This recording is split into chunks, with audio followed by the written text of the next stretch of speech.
Hello बच्चों, नमस्कार। आज की इस क्लास में क्लास 10th चैप्टर नंबर 8 का डिस्कस करेंगे, जिसमें हमारा आता है जीव जनन कैसे करते हैं। बच्चों, अगर आप बोर्ड परीक्षा में टॉप करना चाहते हो या पास होना चाहते हो, अच्छे अंक लाना चाहते हो, तो इस वीडियो को जरूर देख लेना, क्योंकि जीव जनन कैसे करते हैं जितने भी प्रश्न बनेंगे बोर्ड परीक्षा में, जैसे भी बनेंगे, जैसे ही प्रश्न आएंगे, हर तरीका से मैं इस वीडियो में बताऊंगा जितने भी प्रश्न बन सकते हैं। बस आप वीडियो को लास्ट तक जरूर देख लेना, अपने दोस्तों के पास शेयर कर देना, अपने गर्लफ्रेंड के पास शेयर कर देना, अपने दोस्त की गर्लफ्रेंड के पास शेयर कर देना। लेकिन एक बात, गर्लफ्रेंड मत बनाना, मतलब गर्लफ्रेंड के पास शेयर मत करना, अपने फ्रेंड के पास शेयर कर देना। गर्लफ्रेंड बनाना गलत है 10th क्लास में। तो देखिए, जीव जनन कैसे करते हैं। जीव का जनन कैसे करते हैं, चैप्टर का नाम ही है जीव का जनन कैसे करते हैं। तो आइए स्टार्ट करते हैं पहले चैप्टर के पहले प्रश्न से। कह रहा है जनन किसे कहते हैं। कह रहा है जनन किसे कहते हैं। तो देखिए, अच्छे से एकदम ध्यान से देखिएगा, जनन किसे कहते हैं। कि जनन वह प्रक्रिया है, ध्यान से सुनिएगा, कॉपी पेन निकाल के पहली बात बैठ जाओ। कि जनन वह प्रक्रिया है जिसके द्वारा सजीव अपने जैसे नए जीव उत्पन्न करते हैं। जैसे एक भैंस अपने बच्चे को जन्म देती है, भैंस चाहे पाणा दे चाहे पाणी, नए जीव का उत्पन्न करते हैं। यह पृथ्वी पर जीवन की निरंतरता को बनाए रखने के लिए आवश्यक है, उसे हम जनन कहते हैं। एक पहला टॉपिक है उसका।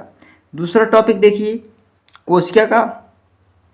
कि कोशिका के केंद्र में पाए जाने वाले गुणसूत्रों के DNA deoxy ribo nucleic acid, DNA का फुल फॉर्म है डीऑक्सी राइबो न्यूक्लिक अम्ल, एसिड को अम्ल कहते हैं, के अणुओं में आनुवांशिक गुण होते हैं। कहने का मतलब यही है कि कोशिका के केंद्र में, जो कोशिका के केंद्र में बीच में पाया जाता है, पाए जाने में गुणसूत्र हैं। गुणसूत्र कितने होते हैं? 46 होते हैं। अगर आपके प्रश्न में पूछ लिया जाए कि कितने गुणसूत्र होते हैं टोटल, तो 46 गुणसूत्र होते हैं। 23 जोड़े बनाते हैं, 23 जोड़े बनाते हैं, टोटल 46 बनते हैं। पाए जाने वाले गुणसूत्रों के डीएनए डीऑक्सी राइबो न्यूक्लिक अम्ल के अणुओं में आनुवांशिक गुण होते हैं। बिल्कुल सही है। अगला प्रश्न है, देखिए थर्ड वाला आंसर, डीएनए प्रकृति बनाता है। एकदम सही है। अगर प्रश्न आ जाए डीएनए कौन बनाता है, तो डीएनए प्रकृति बनाता है तथा नई कोशिकाएं बनाता है। क्या बनाता है? डीएनए नई कोशिकाएं बनाता है। सेल जिसे कहते हैं, जिसे हम अपनी भाषा में नस कहते हैं, हाथों में, पैरों में, शरीर में नस हो, उसे हम सेल कहते हैं। इससे कोशिकाओं में विभिन्नता उत्पन्न होती है। ये नई कोशिकाएं एक समान हैं परंतु स्वरूप नहीं हैं। जितने भी आपके शरीर में नस हैं, कोशिकाएं हैं, सेल हैं, एक जैसी नहीं हैं। कहने का मतलब एक समान है परंतु स्वरूप नहीं है। एक समान, एक जैसी हैं, लेकिन सब में एक जैसा नहीं है। कोई छोटी है, कोई बड़ी है, कोई लंबी है, कोई टेढ़ी है, कोई इस तरीके से, इस तरीके से। तो अगला प्रश्न देखिए, विभिन्नता का महत्व। अभिभिन्नता का महत्व देखिए। पहला है लंबे समय तक प्रजाति स्पीशीज की उत्तरजीविता बनाए रखने में उपयोगी। लंबे समय तक जितने भी प्रजाति स्पीशीज हैं उसकी उत्तरजीविता बनाए रखने में उपयोगी है। दूसरा है जैव विकास का आधार। जैव विकास का आधार में है क्या? लैंगिक प्रजनन, अलैंगिक प्रजनन। अलैंगिक प्रजनन में देखिए क्या है, और लैंगिक प्रजनन में चलो देखते हैं है क्या। अलैंगिक प्रजनन में सबसे पहले देखते हैं अलैंगिक प्रजनन। वहाँ पे पॉइंट देना है, एकल जीव नए जीव उत्पन्न करते हैं। ये तो सही बात है, जितने भी एकल जीव हैं वो नए जीव उत्पन्न करते हैं। दूसरा है युग्मक का निर्माण नहीं होता है। कहने का मतलब युग्मक का निर्माण नहीं होता है। तीसरा है नया जीव पैतृक जीव के समान या स्वरूप होता है। सही है। चौथा है सतत गुणन के लिए यह एक बहुत ही उपयोगी माध्यम है। सही है। अगला है यह निम्न वर्ग के जीवों में अधिक पाया जाता है। सही है। अगर आपके बहुविकल्पीय प्रश्न बन जाए इसी तरीके से, कह दे एकल जीव नए जीव उत्पन्न करते हैं, तो बिल्कुल सही करते हैं, मतलब सही है। अगला करते हैं इसी तरीके से लैंगिक प्रजनन को देख लीजिए। लैंगिक प्रजनन में क्या है? दो एकल जीव, एक नर एक मादा, मिलकर एक नया जीव उत्पन्न करते हैं। क्या नया जीव उत्पन्न करते हैं? जैसे मान लीजिए नर भैंसा है, मादा भैंस, जीव उत्पन्न करेगा ना, पाणा या पाणी कुछ भी उत्पन्न करेगा, मतलब पैदा करेगा। अगला देखिए नर युग्मक व मादा युग्मक बनते हैं। क्या? मतलब जब वो बच्चा देगा, चाहे नर हो चाहे मादा, मतलब चाहे पाणा हो चाहे पाणी, कुछ भी हो सकते हैं। अब अगला देखिए, एकदम ध्यान से देखिएगा, पॉइंट एकदम महत्वपूर्ण पॉइंट है। अगला देखिए, नया जीव आनुवांशिक रूप से पैतृक जीव के समान होता है परंतु स्वरूप नहीं होता है, बिल्कुल सही है। अगला देखिए, प्रजाति में विभिन्नताएं उत्पन्न करने में सहायक होता है, बिल्कुल सही है। अगला है, उच्च वर्ग के जीवों में पाया जाता है, एकदम सही पाया जाता है। अगला देखिए पॉइंट। अब देखिए अलैंगिक प्रजनन की विधियां। अब अलैंगिक प्रजनन की विधियां क्या क्या हैं? पहला देखिए विखंडन, पहला पॉइंट विखंडन में है, इस प्रक्रम में एक कोशिका दो या दो से अधिक कोशिकाओं में विभाजित होते हैं, सही है। इसमें इस प्रक्रम में एक कोशिका जो है दो या दो से अधिक कोशिकाओं में विभाजित होता है। देखिए एक कोशिका ए, एक कोशिका ए है, दो से दो न मतलब दो या दो से अधिक कोशिकाओं में विभाजित होता है। अगला देखिए द्विखंडन, द्विखंडन मतलब विखंडन है मतलब अलग अलग होता है। अब द्विखंडन मतलब दो खंड होता है, जीव दो कोशिकाओं में विभाजित होते हैं, दो यहाँ पे दिया गया मतलब दो कोशिकाओं में विभाजित होते हैं। उदाहरण के लिए जैसे अमीबा देख लीजिए। अब अगला देखिए बहुखंडन, बहुखंडन मतलब बहुत खंडन, बहुत खंडन मतलब जीव बहुत सारी कोशिकाओं में विभाजित होता है, बिल्कुल सही है। उदाहरण के लिए प्लाज्मोडियम, एकदम सही एग्जाम्पल के तौर पर। अगला देखिए खंडन। अब खंडन मतलब खंड खंड, खंडन देखिए इस प्रजनन विधि में सरल संरचना वाले बहुकोशिकीय जीव विकसित होकर छोटे छोटे टुकड़ों में खंडित हो जाते हैं। अभी मैंने बताया खंडित हो जाते हैं छोटे छोटे टुकड़े में, ये टुकड़े वृद्धि कर नए जीव में विकसित हो जाते हैं। उदाहरण के तौर पर उदाहरण है स्पाइरोगाइरा, स्पाइरोगाइरा जो है वो छोटे छोटे टुकड़ों में विभाजित हो जाता है।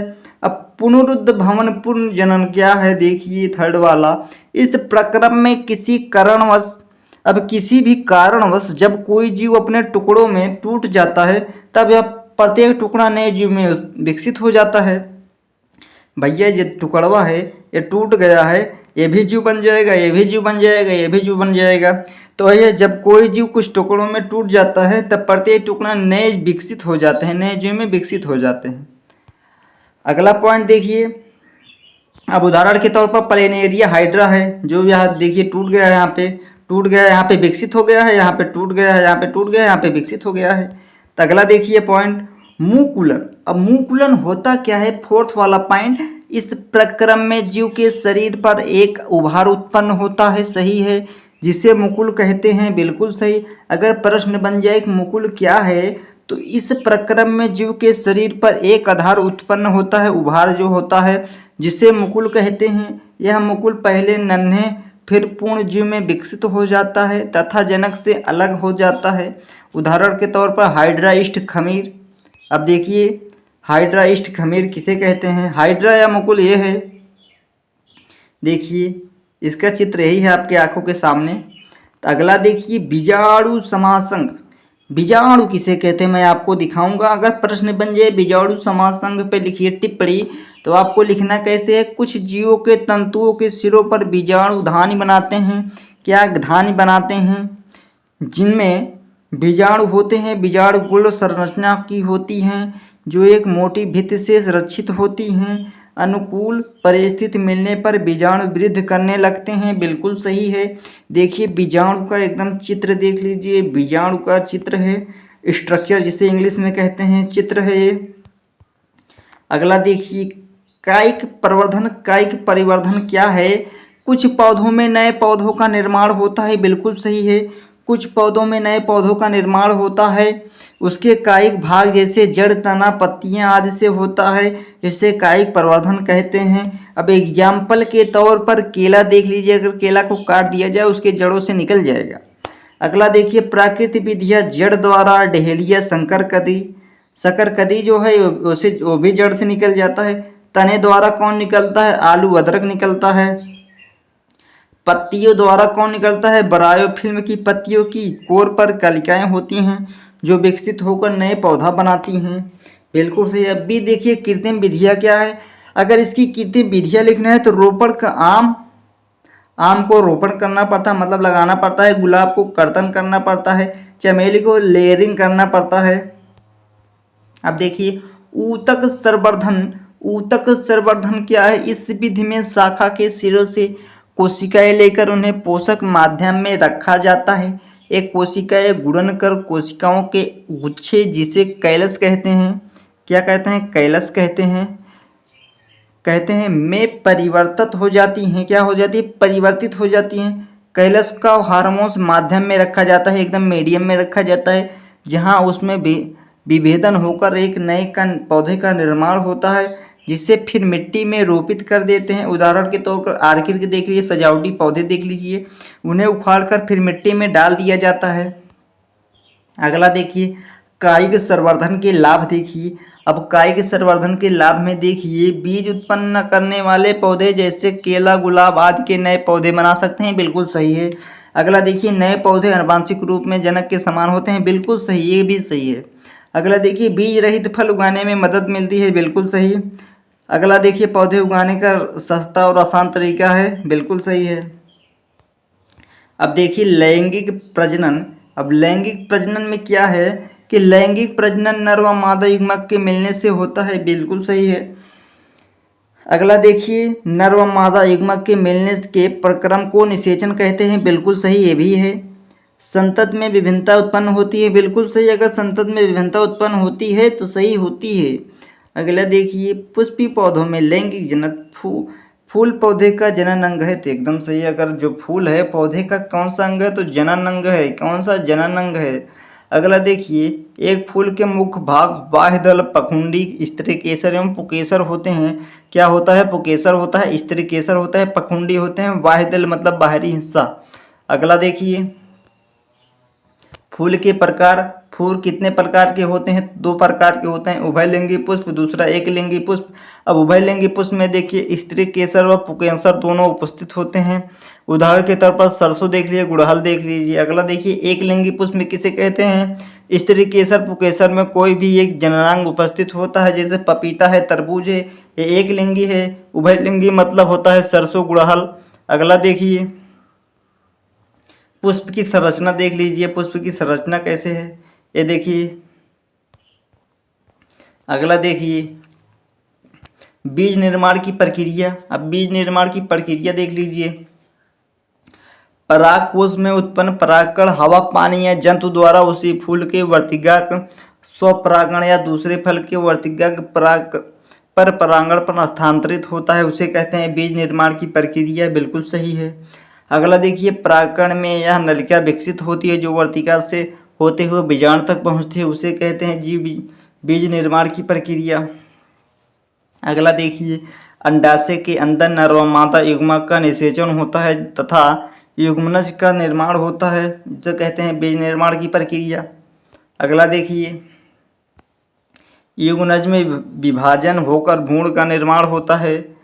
बीजांड से एक कठोर आवरण विकसित होकर बीज में बदल जाता है, उसे कहते हैं बीजाणु का प्रक्रिया। अगला देखिए 5 वाला अंडाशय फल में बदल जाता है तथा फूल के अन्य भाग जड़ जाते हैं।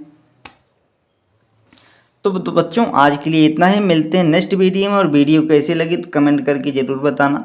आप किस ज़िले से देख रहे हैं उत्तर प्रदेश के, ये भी कमेंट कर देना ताकि हमें मोटिवेशन मिले। तो धन्यवाद बच्चों।